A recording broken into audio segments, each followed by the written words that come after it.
Welcome to online class. 5th class का आज हम हिंदी व्याकरण का पाठ नंबर 6 करने जा रहे हैं, जिसका नाम है सर्वनाम। इन इंग्लिश इसे क्या कहते हैं? प्रोनाउन। जैसे आपको प्रोनाउन इंग्लिश में हम क्लियरिफाई करवा चुके हैं। प्रोनाउन क्या होता है? The word which are use in the place of noun. जो शब्द संज्ञा के स्थान पर यूज किए जाते हैं उसे प्रोनाउन कहते हैं। जैसे मैं बोल रही हूँ माई नेम इज़ बिंदिया, मेरा नाम क्या है? बिंदिया। और आप लोग बोलते हो हर नेम इज़ बिंदिया। तो जो क्या है, मैं तो बोल रही हूँ, आप बोल रही हो सॉरी, उस लड़के का नाम रहीम है, ठीक है। और दूसरी सेंस में आप बोल रहे हो वह एक लड़का है। तो रहीम की जगह जो वह आया है, ये क्या है? आपका प्रोनाउन है, सर्वनाम है। देखिए रहीम 5वीं कक्षा में पढ़ता है। पहले तो क्या कह रहा है? रहीम कौन सी कक्षा में पढ़ता है? 5वीं में। वह एक होशियार बालक है। और वो कैसा है? होशियार बालक है। तो जो वह है, रहीम तो क्या हो गया? आपका नाउन हो गया, संज्ञा हो गया। वह क्या है? आपका प्रोनाउन हो गया। उसके पिताजी डॉक्टर है और उसी बच्चे के बारे में बात कर रहे हैं। उसके भी क्या है? सर्वनाम है। उसकी माँ अध्यापिका है। उसी बच्चे के बारे में बात कर रहे हैं, रहीम के बारे में। उसकी, उसके, वह, उसे, ये सब क्या है? प्रोनाउन, सर्वनाम शब्द है। उपर्युक्त वाक्यों में रेखांकित शब्द रहीम के लिए प्रयोग किए गए हैं। यानी रहीम एक बच्चे का नाम लिया है, बाद में सभी जगह वह, उसके, उसे, ये सब शब्द क्या है? उसी के लिए यूज किए जा रहे हैं। बार बार रहीम शब्द लिखना अटपटा लगता है, अजीब सा लगेगा। रहीम 5वीं कक्षा में पढ़ता है, रहीम एक होशियार बालक है, ये तो बड़ा अजीब लगेगा। इसलिए रहीम की जगह प्रोनाउन वर्ड, सर्वनाम शब्द यूज किए जा रहे हैं, जैसे वह, उसके, उसे इत्यादि।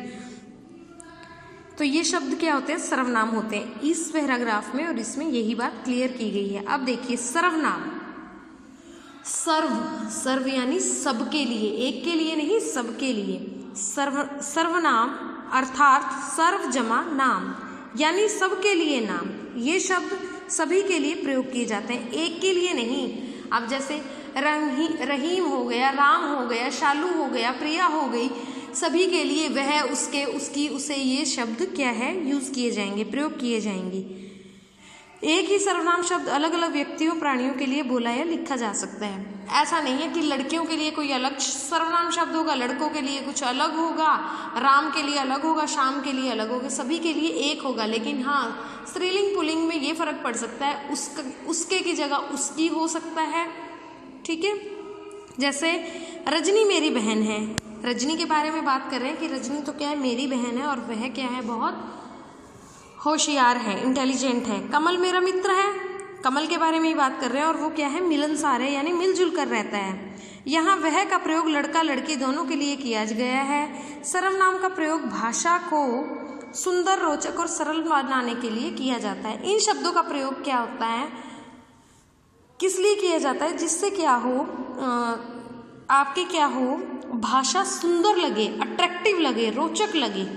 आगे डेफिनेशन। अब मुख्य इसकी परिभाषा देखिए क्या है। जो शब्द संज्ञा के स्थान पर, यानी ऊपर देखिए रहीम की जगह पर वह यूज कर दिया। संज्ञा तो क्या था? रहीम था। तो संज्ञा के स्थान पर प्रयोग किए जाने वाले शब्दों को क्या कहते हैं? सर्वनाम कहते हैं। सर्वनाम के भेद देखिए कितने हैं। मुख्यतः 6 भेद हैं। पुरुषवाचक सर्वनाम, निश्चयवाचक सर्वनाम, अनिश्चयवाचक सर्वनाम, प्रश्नवाचक सर्वनाम, संबंधवाचक सर्वनाम और निजवाचक सर्वनाम। पुरुषवाचक को पर्सनल प्रोनाउन, निश्चयवाचक डेमोन्स्ट्रेटिव प्रोनाउन, अनिश्चयवाचक इनडेफिनिट प्रोनाउन, प्रश्नवाचक इंटेरोगेटिव प्रोनाउन, निजवाचक रिफ्लेक्सिव प्रोनाउन एंड संबंधवाचक relative pronoun. So this is our kinds of pronoun. आज हमने प्रोनाउन की इंट्रोडक्शन की है, इसके टाइप्स किए हैं। ये था क्या? हमारा लेक्चर नंबर 1। सो आज लेक्चर नंबर 1 में केवल इतना ही। धन्यवाद।